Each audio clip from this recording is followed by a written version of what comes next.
ನಮಸ್ತೆ ಸ್ನೇಹಿತರೆ, ತುಂಬ ರುಚಿಯಾಗಿರುವಂಥ ಬಾಯಲ್ಲಿಟ್ಟರೆ ಹಾಗೆ ಕರಗುವಂಥ ತುಂಬ ಗರ್ಗರಿಯಾಗಿರುವಂಥ ನಿಪ್ಪಟ್ಟು ರೆಸಿಪಿನ ಇವತ್ತಿನ ವಿಡಿಯೋದಲ್ಲಿ ನೋಡ್ಕೊಳ್ಳೋಣ. ನೋಡಿ, ಮೊದಲನೇದಾಗಿ ನಾನಿಲ್ಲಿ ಒಂದು 3 ಟೇಬಲ್ ಸ್ಪೂನ್ ಆಗುವಷ್ಟು ಶೇಂಗಾನ ಹುರಿದ್ಬಿಟ್ಟು ಅದರ ಸಿಪ್ಪೆ ತೆಗೆದಿಟ್ಕೊಂಡಿದ್ದೀನಿ. ಆನಂತರ ಒಂದು 3 ಟೀ ಸ್ಪೂನಷ್ಟು ಕಡಲೆ ಕೂಡ ಹಾಕ್ಕೊಂಡು ಅದನ್ನು ತುಂಬ ನೈಸಾಗಿ ಬೇಡ, ತರ್ತರಿಯಾಗಿ ಪೌಡರ್ ಮಾಡಿ ಇಟ್ಕೊಳ್ಳಿ.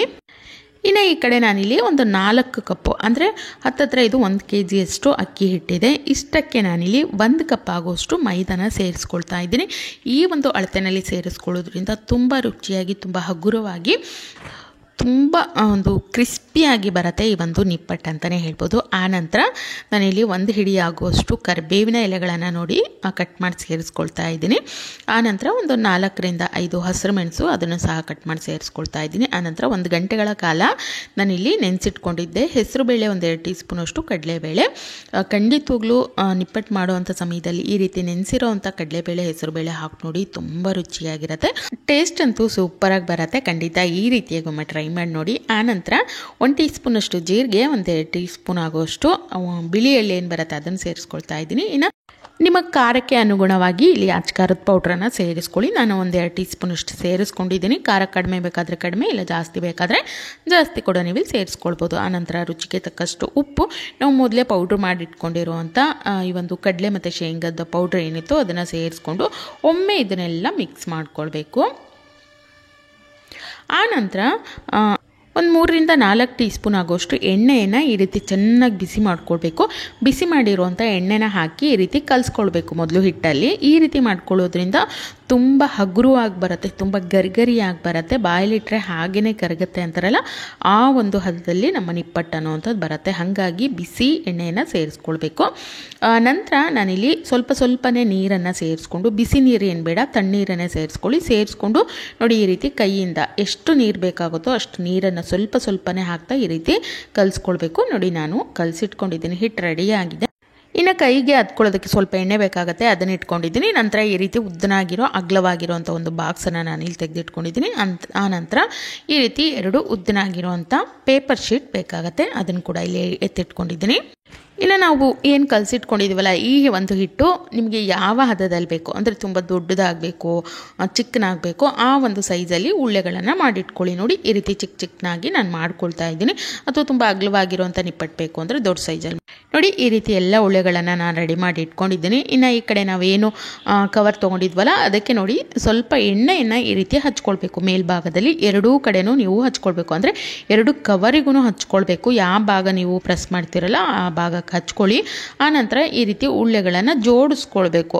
ತುಂಬ ಗ್ಯಾಪ್ ಬಿಟ್ಬಿಟ್ಟು ಜೋಡಿಸ್ಕೊಳ್ಳಿ. ಈ ರೀತಿ ಅಗಲ ಆಗುತ್ತಲ್ಲ, ಹಾಗಾಗಿ ಜೋಡಿಸ್ಕೊಂಡು ನಾವು ತೊಗೊಂಡಿರುವಂಥ ಬಾಕ್ಸ್ ಏನಿತ್ತು ಅದರ ಸಹಾಯದಿಂದ ನೋಡಿ ಈ ರೀತಿ ಪ್ರೆಸ್ ಮಾಡ್ತಾ ಹೋದರೆ ಆಯಿತು ಅಷ್ಟೇ. ನೋಡಿ, ಈ ರೀತಿ ನೀಟಾಗಿ ಪ್ರೆಸ್ ಮಾಡ್ಕೊಂಡ್ಬಿಟ್ರೆ ನೀವು ಎಷ್ಟು ಒಂದು ನಿಪ್ಪಟ್ಟುಗಳನ್ನಾದರೂ ಆರಾಮಾಗಿ ಮಾಡ್ಕೊಳ್ಬೋದು. ನೋಡಿ, ಈ ರೀತಿ ಪ್ರೆಸ್ ಮಾಡ್ತಾ ಹೋಯಿತು ಅಂದರೆ ಅಗಲವಾಗುತ್ತೆ. ಹಾಗಂತೇಳಿ ತುಂಬ ತೆಳು ಮಾಡ್ಕೊಳ್ಬಾರ್ದು, ಅಷ್ಟು ಚೆನ್ನಾಗಿರೋದಿಲ್ಲ, ಸ್ವಲ್ಪ ದಪ್ಪನಾಗೇ ಇರಲಿ. ನೋಡಿ, ಈ ರೀತಿ ಪ್ರೆಸ್ ಮಾಡಿಕೊಂಡು ನೀವು ಈ ಒಂದು ನಿಪ್ಪಟ್ಟುಗಳನ್ನು ರೆಡಿ ಮಾಡ್ಕೊಳ್ಬೋದು. 100 ಅಲ್ಲ 200 ನಿಪ್ಪಟ್ಟುಗಳಾದರೂ ಆರಾಮಾಗಿ ಒಂದು ವಿಧಾನದಲ್ಲಿ ಮಾಡ್ಕೊಳ್ಬೋದು. ಒಮ್ಮೆಲೆ ನಿಮಗೆ 10ರಿಂದ 12 ಆಗುವಷ್ಟು ನಿಪ್ಪಟ್ಟುಗಳು ಆರಾಮಾಗಿ ರೆಡಿ ಆಗುತ್ತೆ. ಇನ್ನು ಇದನ್ನು ನಾವು ಕರ್ಕೊಳ್ಳೋದಷ್ಟೇ ಬಾಕಿ ಉಳಿಯುತ್ತೆ, ಹಾಗಾಗಿ ಆರಾಮಾಗಿ ಮಾಡ್ಕೊಳ್ಬೋದು. ಉದ್ದು ಬೇಕು, ಲಟ್ಟಿಸ್ಬೇಕು, ಕೈಯಲ್ಲಿ ಪ್ರೆಸ್ ಮಾಡಬೇಕು, ಆ ರೀತಿ ಏನೂ ಇರೋದಿಲ್ಲ. ಈ ರೀತಿ ಒಮ್ಮೆ ನಾವು ಪ್ರೆಸ್ ಮಾಡ್ಕೊಂಡ್ಬಿಟ್ರೆ ಆರಾಮಾಗಿ 10ರಿಂದ 12 ನಿಪ್ಪಟ್ಟುಗಳನ್ನು ಒಮ್ಮೆಲೆ ಕರ್ಕೊಳ್ಬೋದು.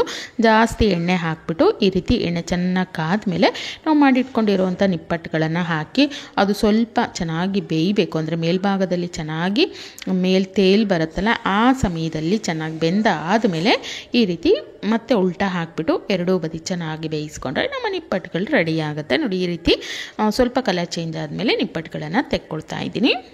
ನೋಡಿ, ಈ ರೀತಿ ಹೋಲ್ಸಿರುವಂಥ ಒಂದು ಪಾತ್ರೆನಲ್ಲಿ ಹಾಕಿಟ್ಕೊಳ್ಳೋದ್ರಿಂದ ಎಣ್ಣೆ ಅಂಶ ಏನಾದರೂ ಇತ್ತು ಅಂದರೆ ಅದು ಕೆಳಗಡೆ ಇರುವಂಥ ಪಾತ್ರೆಗೆ ಇಳಿಯುತ್ತೆ. ಹಾಗಾಗಿ ಈ ರೀತಿ ಇಟ್ಕೊಂಡಿದ್ದೀನಿ. ಆನಂತರ ಮತ್ತೆ ನಾನು ಪ್ರೆಸ್ ಮಾಡಿ ಇಟ್ಕೊಂಡಿರುವಂಥ ನಿಪ್ಪಟ್ಟುಗಳು ಏನಿತ್ತು ಅದನ್ನು ನೋಡಿ ಇದೇ ರೀತಿಯಾಗಿ ಹಾಕ್ಬಿಟ್ಟು ಅದನ್ನು ಸಹಿತವಾಗಿ ಕರ್ಕೊಳ್ತಾ ಇದ್ದೀನಿ. ತುಂಬ ಸುಲಭವಾಗಿ ಆರಾಮಾಗಿ ಎಷ್ಟು ನಿಪ್ಪಟ್ಟುಗಳು ಬೇಕೋ ಹಬ್ಬಗಳಲ್ಲಿ, ಪೂಜೆಗಳಲ್ಲಿ ಆರಾಮಾಗಿ ಮಾಡ್ಕೊಳ್ಬೋದು. ಇನ್ನು ಸಂಜೆ ಸಮಯದಲ್ಲಿ ಮಕ್ಕಳಿಗೆ ಖಂಡಿತವಾಗ್ಲೂ ಈ ರೀತಿ ಸ್ನ್ಯಾಕ್ಸ್ನ ಒಮ್ಮೆ ಮಾಡಿಟ್ಕೊಂಡ್ಬಿಟ್ರೆ ಪ್ರತಿದಿನಕ್ಕೆ ಆರಾಮಾಗಿ ಆಗೋಗುತ್ತೆ.